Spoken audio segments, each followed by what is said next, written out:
What happened yesterday is something you need to fully understand because once you grasp the implications, it explains exactly where things stand right now. On Monday, February 9th, 2026, President Trump announced on Truth Social that he intends to block the opening of a newly completed $6 billion bridge between the United States and Canada. This is a bridge that has already been finished, took 8 years to build, and was entirely funded by Canada. Despite this, Trump is demanding that the United States receive at least 50% ownership and what he calls full compensation, or he will refuse to allow the bridge to open. According to reporting from the Associated Press, Bloomberg, Global News, CBS Detroit, and numerous other outlets, Trump wrote that he would not permit the bridge to open until the United States is fully compensated for everything we have given them, adding that Canada must treat the U.S. with what he described as fairness and respect. He then stated that negotiations should begin immediately and suggested that the United States should own at least one half of the bridge.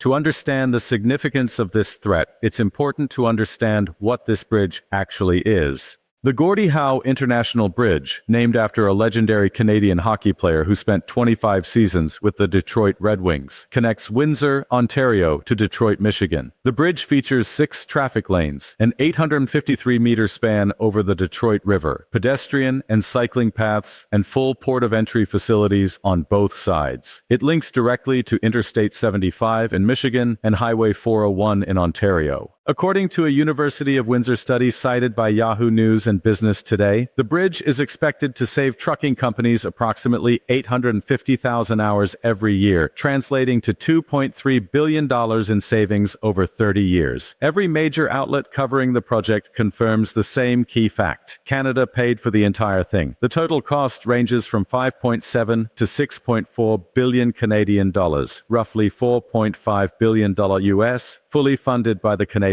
government. Construction began in 2018 under an agreement negotiated by then Michigan Governor Rick Snyder, and the bridge was scheduled to open in early 2026, this month. Despite all of this, Trump is now threatening to block the opening unless the U.S. receives partial ownership and compensation. This raises the first critical question. What exactly does Trump believe the United States needs to be compensated for? According to Trump's own Truth Social post, as reported by Global News and others, his grievance is that Canada was granted a waiver during the Obama administration, allowing it to bypass the Buy American Act. In other words, Canada was not required to use American steel or American products to build a bridge on Canadian soil with Canadian money. So to be clear, Canada spent more than $5 billion of its own funds to construct a bridge that will benefit both countries. Trump's complaint is that Canada was not forced to buy American materials while doing so. And based on that, he is now demanding ownership of half the bridge and full compensation. The compensation, in effect, is for allowing Canada not to purchase American steel for a project it paid for itself.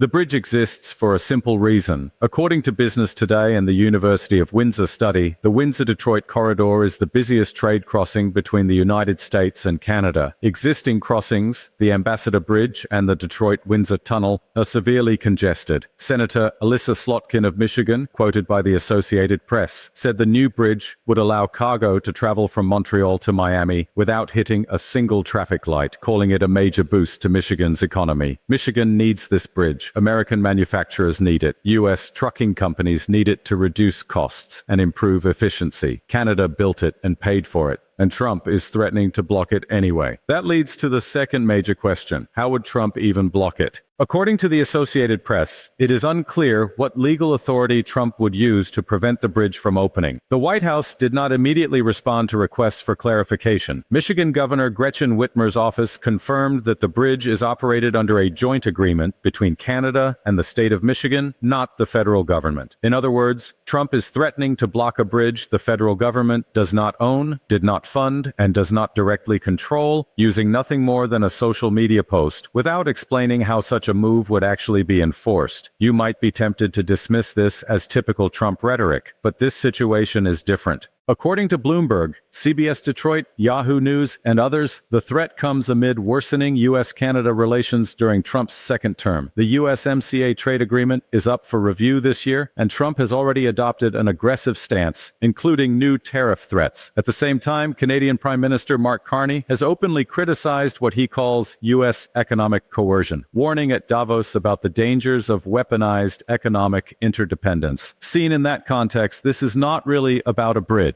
It's about leverage. Trump appears to believe that because the bridge touches U.S. territory, he can use it to pressure Canada on trade, tariffs, the USMCA review, and unrelated economic disputes. Infrastructure that Canada paid for is being treated as a bargaining chip. As Senator Slotkin put it, blocking this bridge would hurt the United States more than Canada. It would damage Michigan's economy, U.S. trucking firms, and American businesses that rely on efficient cross-border trade. This corridor is the single most important trade route between the two countries. We've already seen the broader pattern. Declining foreign investment, Canada signing dozens of new trade agreements, retaliatory tariffs, calls to cancel major defense purchases, and growing public resentment. Each case reflects the same reality. Allies are reassessing their reliance on the United States. Trump's complaints about Canada, dairy tariffs, alcohol sales, trade with China, have nothing to do with the bridge itself. The bridge is simply being used as leverage to extract concessions on unrelated issues. That is not how partnerships function. That is how hostages are used.